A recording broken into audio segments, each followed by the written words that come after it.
You are problem solvers, and problem solvers can solve word problems that involve two or more steps and can assess whether something is reasonable or not.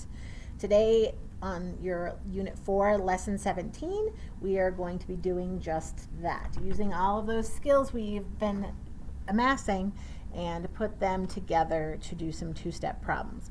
So you would need to have your workbook out, and we're going to do some problems together, and then you will do your Think Central.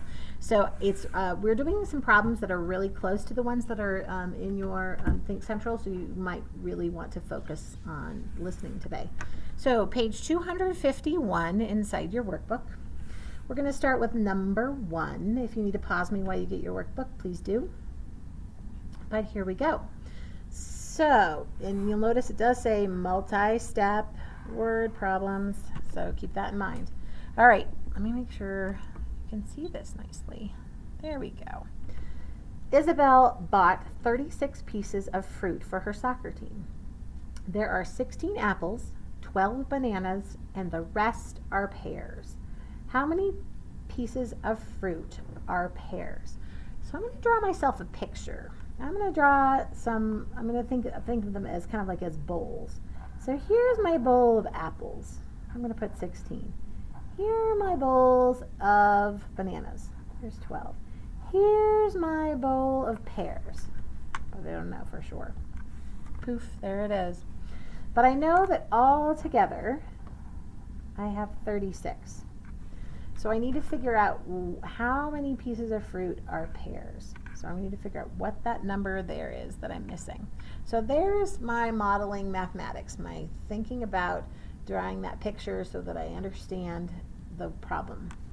Now I'm going to figure out how do I figure out what that answer is. Well, first I have to figure out how much these two together are. So I'm going to add 16 plus 12. All right, so 6 plus 2 is 8. 1 plus 1 is 2, 28. So this number here are 28. I need to figure out what those pairs are and that they equal 36. So I'm going to write that down over here. 28 plus something equals 36. I could also have broken that down to 16 plus 12 plus p equals 36. I could have done that as well. All right. I'm going to go ahead and do it this way though. So now I have to figure out what number that is. So I have to do some subtraction. So if my first step was addition, my second step is now subtraction. 36 minus 28. All right, 6 minus 8. Can't do that. Don't have enough ones there. So I'm going to have to ungroup, make that 2 tens, take that 10, make it into 10 ones, 16. 16 minus 8 is 8.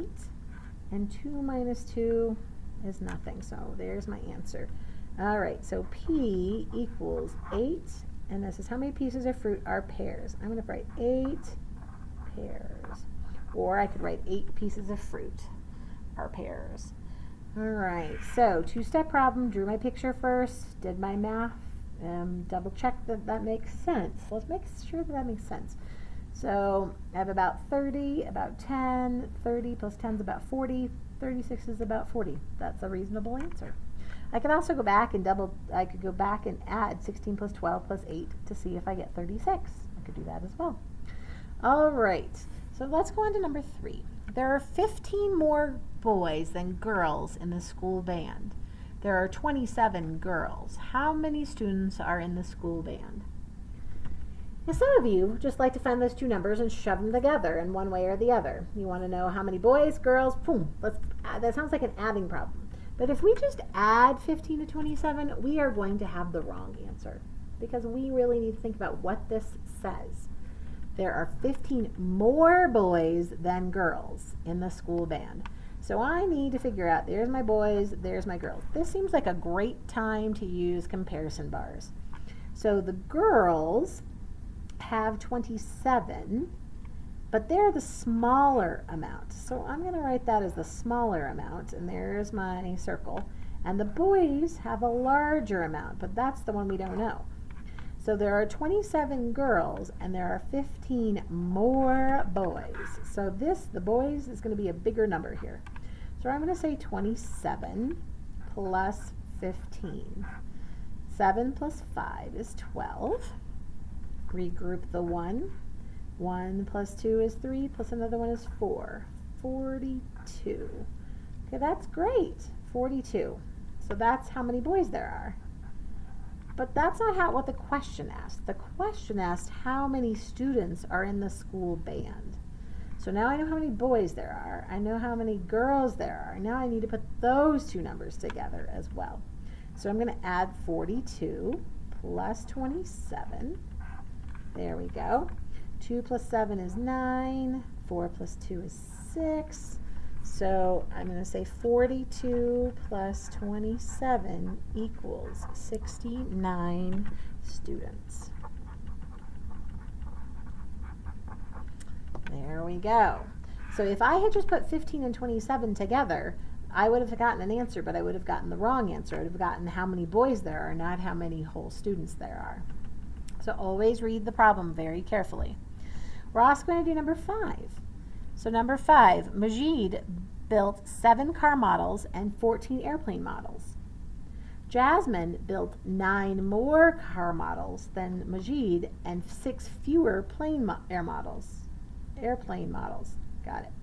How many models did Jasmine build in all? All right, well, I'm going to need to draw myself something here because I can't keep all that information just floating around in my head. So I'm going to have an M here, and I'm going to have a J here. But I'm also going to think about, okay, so he has 7 car models and 14 airplane models. Those airplanes.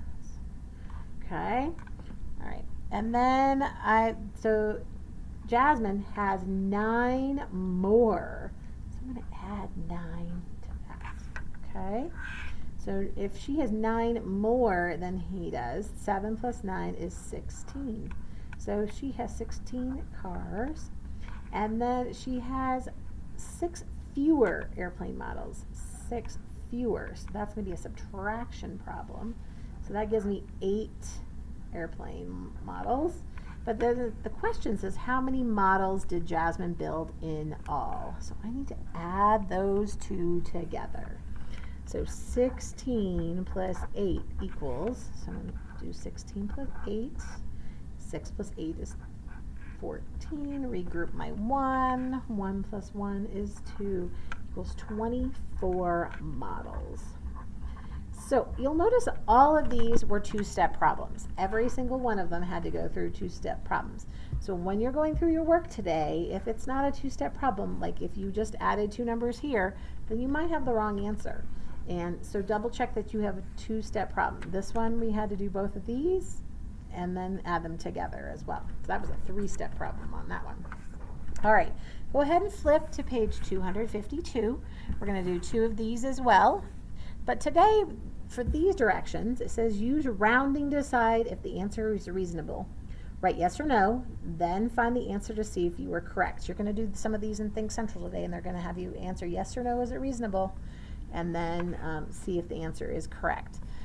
So there are 122, you'll notice there's no questions listed here, it's just stated information.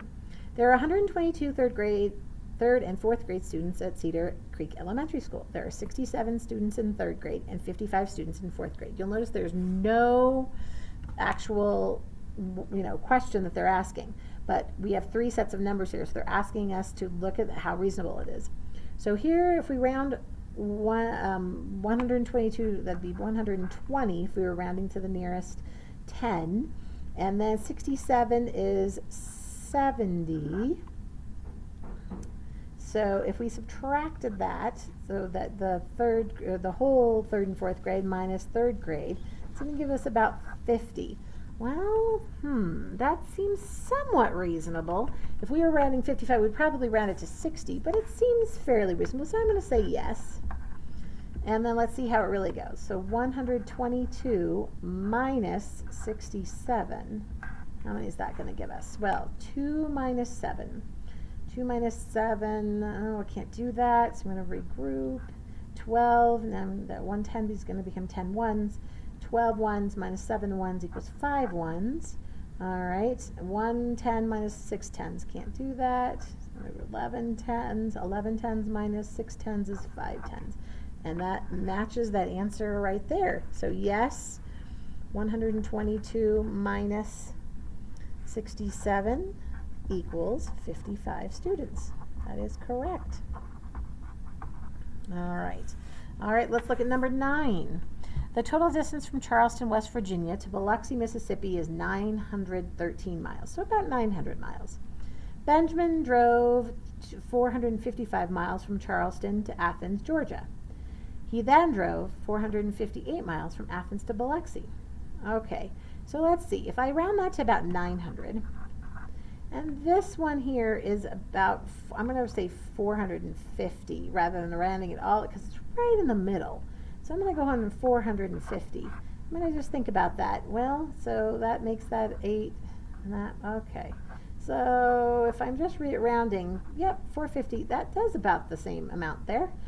All right, so it is possible that if I rounded that up to 500 instead of 450, you guys probably would have looked at that and said, well, that's 400. 400 is not close to 458, and then you would have said no. But I'm going to go with yes, because it's about 450. So because the number is right smack dab in the middle, I'm going to pick to round to the nearest 10 versus the nearest 100. All right, so now let's actually try it out. 913 minus 455. I really hope I get close to 458. I really hope so. 3 minus 5, oh, can't do that. Take a 10, make it into 10 ones.